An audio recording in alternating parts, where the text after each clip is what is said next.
In the early 1940s, the streets of London were gripped by the terror of the Blitz, but a different kind of darkness was brewing in the workshops of Gloucester Road. Residents were used to the sounds of industry, but they couldn't have known that behind the doors of a modest basement, a man was attempting to commit the perfect murder by erasing the very existence of his victims. He was charming, fastidious, and possessed an eerie confidence in his own intellect. He believed that if there was no body, there could be no crime. This was the central delusion of George Haigh, a man who would become known to history as the acid bath murderer. His downfall would not come from a lack of caution, but from a fundamental misunderstanding of the very science he tried to weaponize. George Haigh was born on July 24, 1909, in Stamford, Lincolnshire, and raised in a household defined by the austere traditions of the Plymouth Brethren. His parents, John and Emily, were deeply religious, sheltering their son from the evils of the outside world behind a high garden wall.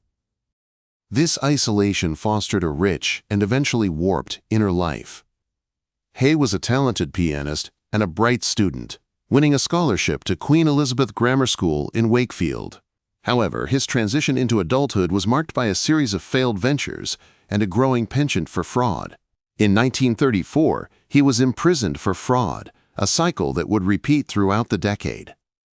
During his time in Lincoln Prison, Haigh began experimenting with field mice and sulfuric acid, observing how quickly the biological matter dissolved. He wasn't just killing time. He was researching a method of disposal that he believed would render him untouchable by the law. By 1944, Haigh had moved to London and reconnected with a former employer, William McSwan. McSwan was a wealthy man, and Haigh, perpetually in need of funds to support his champagne lifestyle, saw an opportunity. On September 9, 1944, Haigh lured McSwan to his basement workshop at 79 Gloucester Road. There he struck McSwan over the head and, true to his prison experiments, placed the body in a 40-gallon drum filled with concentrated sulfuric acid. When McSwan's parents grew suspicious, Haigh murdered them as well, disposing of them in the same horrific manner. He forged documents to seize their assets, successfully liquidating their property and stocks.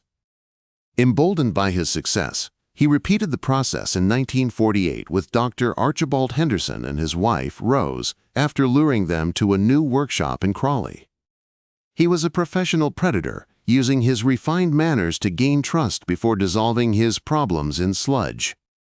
The investigation began in February 1949, following the disappearance of Olive Durand-Deacon, a wealthy widow, living at the Onslow Court Hotel, where Haigh also resided. Haigh himself accompanied a friend of Olive's to the police station to report her missing, playing the role of the concerned neighbor. However, Sergeant Alexandra Lambourne grew suspicious of Hay's overly helpful demeanor and his criminal record for fraud. A search of Hay's Crawley workshop was ordered. Detectives found a grim scene: 28 pounds of human body fat, part of a left foot, 18 fragments of bone, and, most crucially, a set of dentures. While the acid had destroyed the flesh, it could not fully conquer the dense minerals of the teeth or the plastic of the dental plate. The trial of George Haigh opened at Lewis Assizes in July 1949. Haigh attempted to plead insanity, claiming he was driven by a vampiric urge to drink the blood of his victims, a tactic widely seen as a desperate bid to avoid the gallows. He openly confessed to the murders, arrogantly telling investigators, "I have destroyed her with acid. You will find sludge that remains at Leopold Road. Every trace has gone.